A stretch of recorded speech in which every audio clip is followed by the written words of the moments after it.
करीब 6 घंटे बाद बस अपनी मंजिल पर पहुंच गई। सभी बच्चों को जंगल से दूर एक होटल में ठहराया गया था। सभी बच्चे डिनर करके अपने अपने रूम में आराम करने पहुंच गए। थकावट के कारण सब जल्दी ही सो गए थे, लेकिन रिया की आंखों में नींद कोसों दूर थी। जंगल को लेकर उससे ज्यादा रोमांचित शायद ही कोई हो। काफी देर बाद भी नींद न आने पर वो अपने बिस्तर से उठकर चहलकदमी करने लगी। एक नज़र बिस्तर पर डाली तो पूजा गहरी नींद में खर्राटे भर रही थी। रिया रूम की खिड़की के पास आके खड़ी हो गई।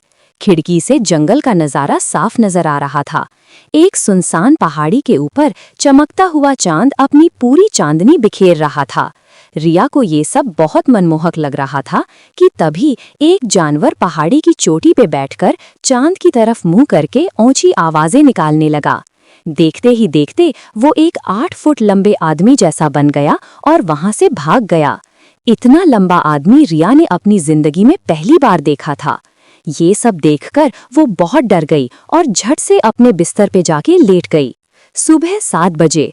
रिया, अब तो जल्दी उठ जा यार, ये घर नहीं है तेरा।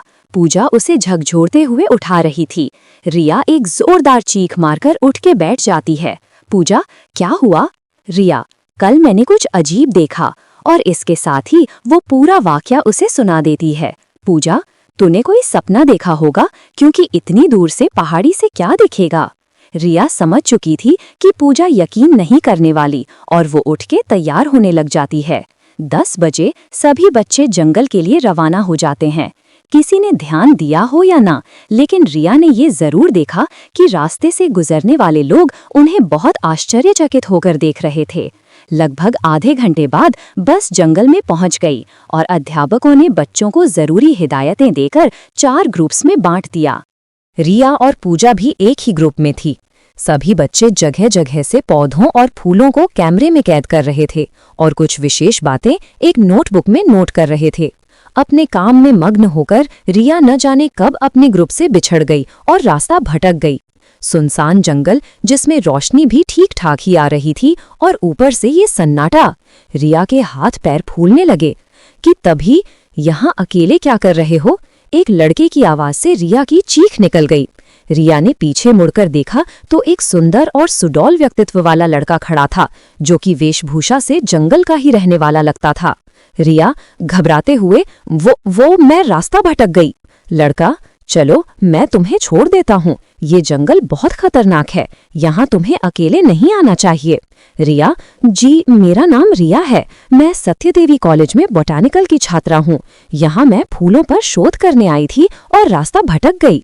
रिया ने एक ही सांस में अपना परिचय दे दिया। लड़का, ये जंगल अजीब अजीब जानवरों से भरा हुआ है, यहाँ वे ऐसे ऐसे जानवर भी हैं जिसे देखकर तुम हैरान रह जाओगी। ये सुनकर रिया को रात वाली घटना याद आ जाती है और वो बुरी तरह से सिहर जाती है। लड़का, लो तुम्हारी मंजिल आ गई। रिया ने देखा कि उसके सभी दोस्त परेशान से खड़े हैं। पूजा, कहाँ चली गई थी? हम कितना डर गए थे। रिया, वो मैं रास्ता भटक गई थी और इन्होंने मुझे यहाँ तक पहुँचाया।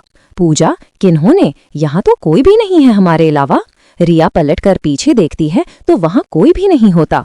रिया, अरे यही तो था। पूजा, रिया अब जल्दी चल वरना प्रोफेसर से क्लास लग जाएगी। और सभी वापस बस के पास जाने लगते हैं। आगे की कहानी में वो लड़का कौन था और क्यों सिर्फ रिया को ही दिखाई दे रहा था, जानते हैं अगले भाग में।